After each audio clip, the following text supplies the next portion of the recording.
Hello, my friends. It is week 3 of summer reading. I hope everybody has signed up on Read Squared and everyone is having fun recording their minutes and getting prizes.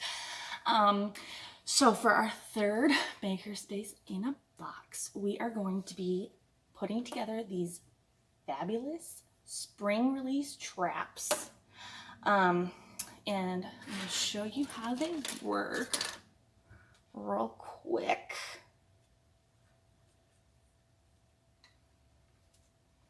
I've been having a ton of fun putting these together. I hope you guys do too. It does take some patience, but I know that y'all can handle that. All right, so ready? Here we go. So before we make those traps, though, I want to tell you the folktale that inspired our Makerspace in a Box this week. And the fairy tale, folktale, whatever you want to call it, is it's called The Ape, the Snake, and the Lion. And it's a story all the way from Africa, a country called Tanzania. And inside the country of Tanzania, there's a city called Zanzibar, and that is where this story originates. And so I made you guys a little puppet show, and I hope you enjoy the story and the puppet show. Long, long ago, in a village called Kijiji, a woman and her baby boy lived. She worked hard all day to get food for herself and child, but they lived very poorly and were most of the time half starved. When the boy, whose name was Umuvulana, began to get big, he said to his mother, "Mother, we are always hungry. What work did my father do to support us?" His mother replied, "Your father was a hunter. He set traps, and we ate what he caught in them." "Oh," said Umuvulana, "that's not work, that's fun. I too will set traps and see if we can get enough to eat." The next day he went into the forest and cut branches from the trees and returned home in the evening. The second day he spent making the branches into traps. The third day he twisted coconut fibers into ropes. The fourth day he set up as many traps as time would permit. The fifth day he set up the remainder of the traps. And the sixth day he went to examine the traps.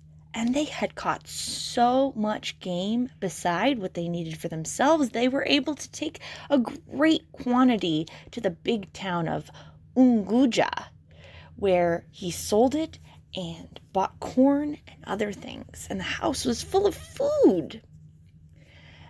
As this good fortune continued, he and his mother lived very comfortably. But after a while, when he went to his traps, he found nothing. One morning, however, he found an ape that had been caught in one of the traps.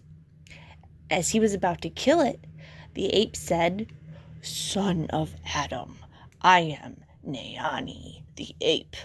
Do not kill me. Take me out of this trap and let me go. Save me from the rain, that I may come and save you from the sun someday."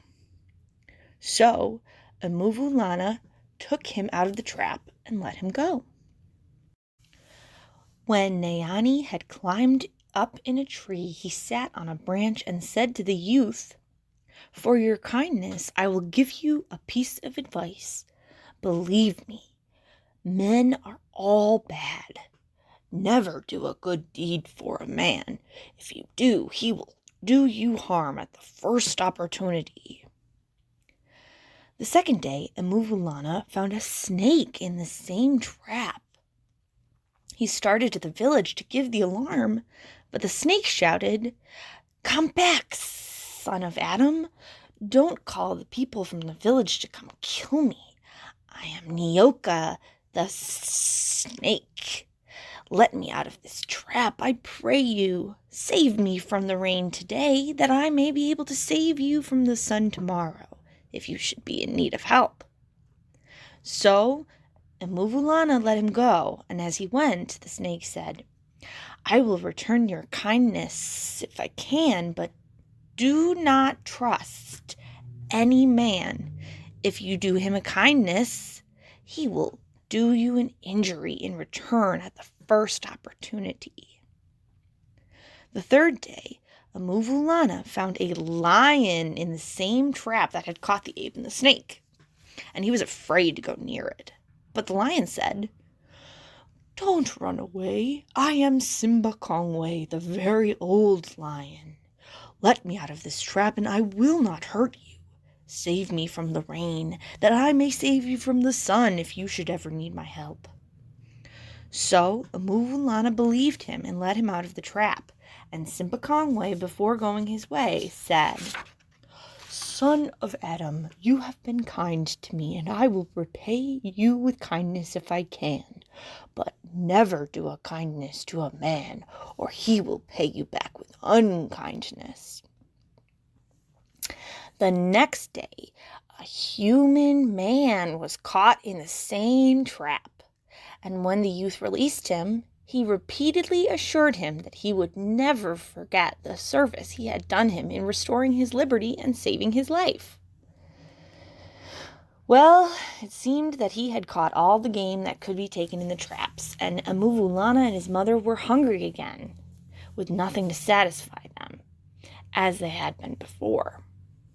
At last, he said to his mother one day, "Mother, make me 7 cakes of the little cornmeal we have left, and I will go hunting with my bow and arrows." So she baked him the cakes, and he took them and his bow and arrows and went into the forest. The youth walked and walked, but could see no game, and finally he found that he had lost his way and had eaten all his cakes but one.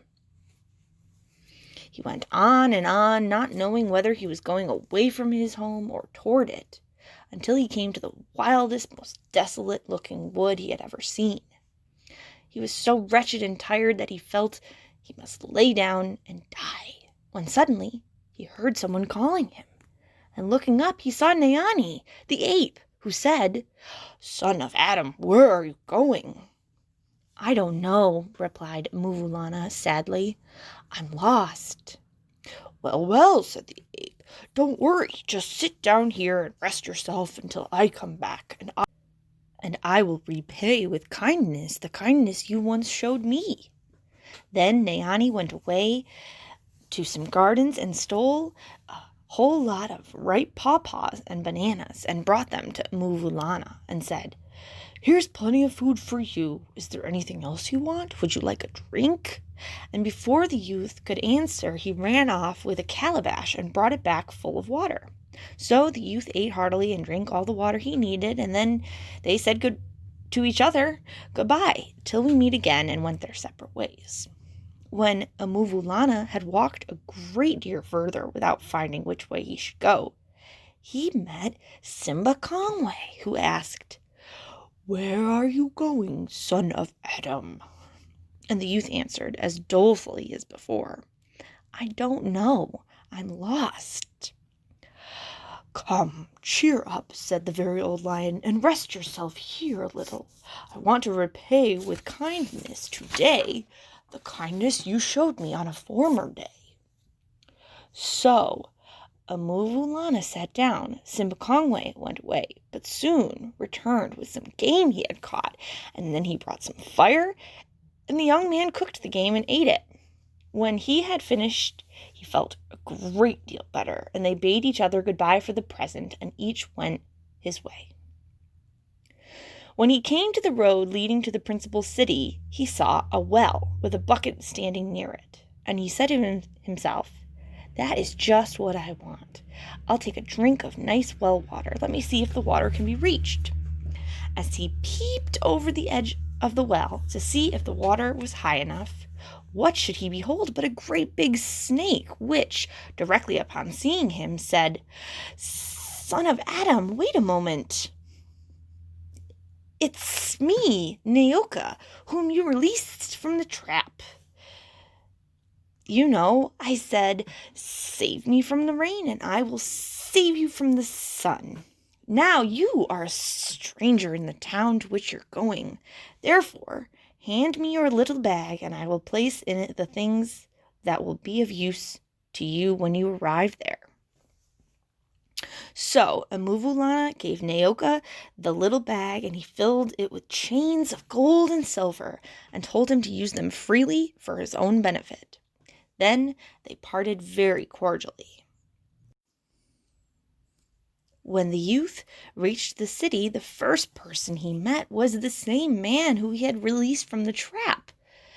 He invited Amuvulana to go home with him, which he did, and the man and his wife made Amuvulana supper.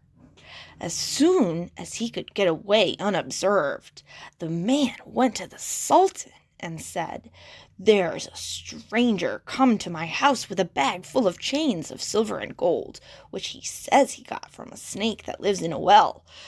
But although he pretends to be a man, I know that he is a snake who has the power to look like a man." When the Sultan heard this, he sent some soldiers who brought Amuvulana and his little bag before him. When they opened the little bag, the man who was released from the trap persuaded the people that evil would come out of it. The people became scared and angry and tied the hands of Amuvulana behind him. But the great snake had come out of the well and arrived at the town just in time, and he went and lay in front of the feet of the man who had said all of those bad things about Amuvulana. And when the people saw this, they said to that man, "How is this? There is the great snake that lives in the well, and he stays by you. Tell him to go away." But Naoka would not stir. So they untied Amuvulana's hands and tried in every way to make amends for having suspected him of being a wizard. Then the Sultan asked him, "Why should this man invite you to his home and then speak ill of you?" And Amuvulana related all that had happened to him and how the ape, the snake, and the lion had cautioned him about the results of doing any kindness for a man. And the Sultan said, "Although men are often ungrateful, they are not always so. Only the bad ones. As for this fellow, he deserves to face the consequences of his actions. He was treated kindly and returned evil for good." And so Amuvulana was able to return home with his gold and silver chains, where he and his mother lived quite comfortably. All right, so hopefully you guys liked that. I had a ton of fun making it, and I'll leave it to you to decide what the moral of the story is. I just really liked that story because, I'm a very big animal lover, and so any story that talks about how animals are awesome and humans can be a little lame is a story that I like because it's true, like we blame sharks for a lot of our issues, but what's a lot more deadly than a shark? A human. And I picked that story too because, we think of like normal fairy tales as like The Little Mermaid and Cinderella and Snow White. And those are mostly European stories. But there are just as many folk tales and fairy tales from places like Africa, or, the first week we did the Sky Woman story. That's from right here in the United States, from the Native Americans who were here well before we were. And, Africa especially, it's such a big country, has such a rich history and culture and everything. And it's really fun to learn about that stuff. So keep looking up African folktales. There's a lot more cool ones. And shoot me an email if you ever want me to find some for you to read. All right, so let's talk supplies. So in your kit, you should have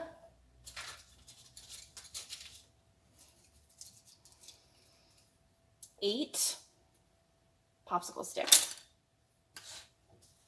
bigger popsicle sticks, and 4 little teeny popsicle sticks.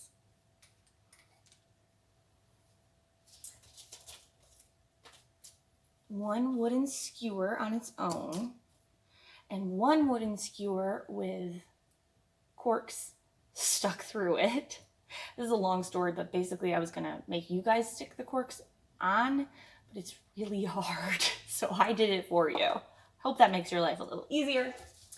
A paper clip, rubber band, and that's it.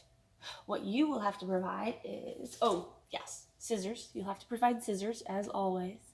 And either tape, strong tape like duct tape, or a hot glue gun if you have that at home. And don't ever use a hot glue gun without a parent or guardian's permission and direct supervision. All right, so let's get started. First thing you're gonna wanna do is line up 4 popsicle sticks like this, parallel to each other, which is a word you either know already or you will learn in geometry later. And then you want to take 2 more popsicle sticks, and we are going to either glue or tape them onto the top like this so that it will hold these 2 outside ones together. And that's just to make it stronger and longer. So I guess I will hot glue these, but tape works just as well, if not a lot better. So I'll show you guys some ways to do this with tape, and we'll mix it up so that everybody is covered regardless of what supplies they have at home. And if you ever need to borrow a hot glue gun from the library, you can always shoot me an email. I would be happy to lend out supplies if you guys don't have this stuff at home. Blur, blur, blur. I've been making such a mess all day. You know, my technical job title is Youth Services Coordinator for the library, but really it's professional mess maker. So make sure you guys are cleaning up after yourselves. All right, so now we have these 2 like longer popsicle sticks.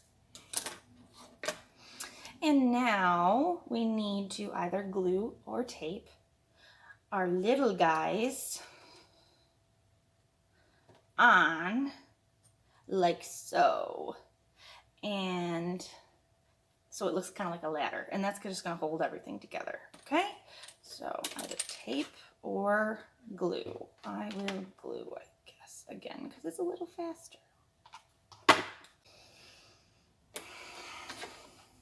All right, so once you're done, you should have this little ladder guy. Yeah, I got a lot of these strings left over. All right, so the next thing we are going to do is take our skewer with the corks on it, and you're going to just push the corks so that they're all together. If you can. Like I said, this part is really hard. Okay. Ugh. And you can cut off the excess if you'd like, but you do not have to. It's a little tricky. And then you're going to either glue or tape the 2 outside corks onto our little base like this. So the middle cork should not be attached to anything, but the outside corks should be attached to the base. Tape or glue, either one would work pretty well. I guess I'll tape or glue again. Do you guys know what the word pyromaniac means? It means somebody who's crazy about fire, which I would say I have a touch of pyromania. And hot things are very dangerous, and don't be crazy like me. All right, so I've glued it on. There you go. Now we're going to take our last 2 popsicle sticks and your remaining piece of cork, which I guess I forgot to mention in the supplies. And this is a part where glue really does make it a lot easier. So you're gonna sandwich the popsicle sticks onto the cork, and you want to leave like a little bit of room at the top because we're going to need to hook something on here. And you're going to want to tape this up. So I have a little piece of tape here. I did try gluing this earlier and it did not work very well.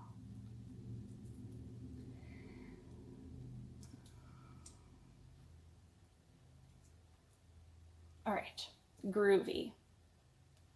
There you go. And then we will glue or tape the other side onto the middle cork. So you see it kind of acts like a hinge, like this.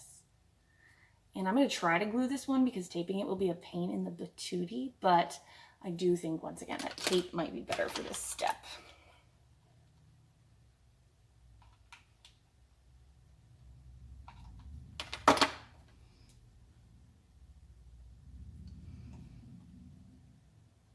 And then, you know, let it dry or make sure it's secure, whatevs. Hopefully that will work. So while I'm waiting for that to dry, I'm going to attach my rubber band onto this little popsicle stick. And basically the way that you do that is you put it over the, you put it over the top like this, and then just put one part of the rubber band through the other and pull it through. Just a simple way to secure the rubber band. And if you can't manage that, you can just tape it on, whatever works for you. We're almost done. All right, so let's see, did this dry? Yeah, dry, good enough. So then we take our lone skewer and our popsicles, or paper clip. You want to unwind this guy a little bit. And then on one end, you pick one side, that side or that side, and you put it onto your skewer, and you're gonna want to spiral it around to secure it, but not all the way because we need a little tail of the paper clip left. And this is a good thing to ask for help with because paper clips can poke you and it can be painful. All right, so, and then once you have the little tail out, you're gonna wanna form it into a hook like that. And if it's loose and it's sliding back and forth, you can tape that because you will need it to stay still. All right, so, okay, so we have our base, we have our little arm. This is what's gonna swing back and act as a trap. We got a rubber band right here. That's what's going to pull it. And then we have our little skewer with our hook paper clip. So what you're going to do is slide the skewer underneath these two, but over top of these two on this side. See? So on top of these two, but underneath these two. All right. And then you will take your rubber band, hook it onto your popsicle stick like that. Oh, this is where it gets kind of tricky. And then we're going to pull it back just like a real mouse trap or whatever. All the way. And then you're going to slide. Oops, I didn't do this long enough.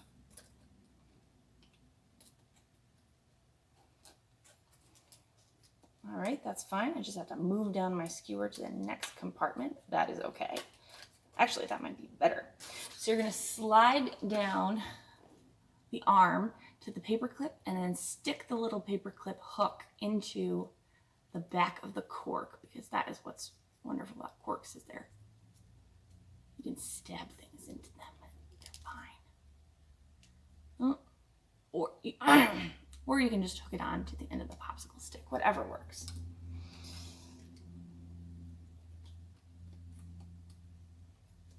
All right, so here we go. This is our completed spring release trap. And the way you release it is you just push this guy forward. Woo! So the way this would work for if it was like an actual trap is maybe there'd be bait right here, and if like the animal pushed at it, it would release it. But I need everybody doing this to absolutely not use this on a living creature, please. We are doing this activity to improve our engineering skills and not to harm any living things. So, but have fun. I had a ton of fun with this. I hope you guys like it. And again, don't hurt anybody with it. All right. Oh, got caught that time. All right, no problem. We can figure that out. Cool. There we go. Yay! All right. Hope you had fun with that. Next week, we're doing little mini crossbows. That should be fun. That, again, are not to be used on any living creatures. But all of these things, are a good way to learn about cause and effect and physics and engineering, all of that fun stuff. I hope you guys have an amazing week. Keep logging your minutes on summer reading and picking out your prizes when you reach your reading goals, and have fun. Enjoy the summer. Hope everyone's doing really well.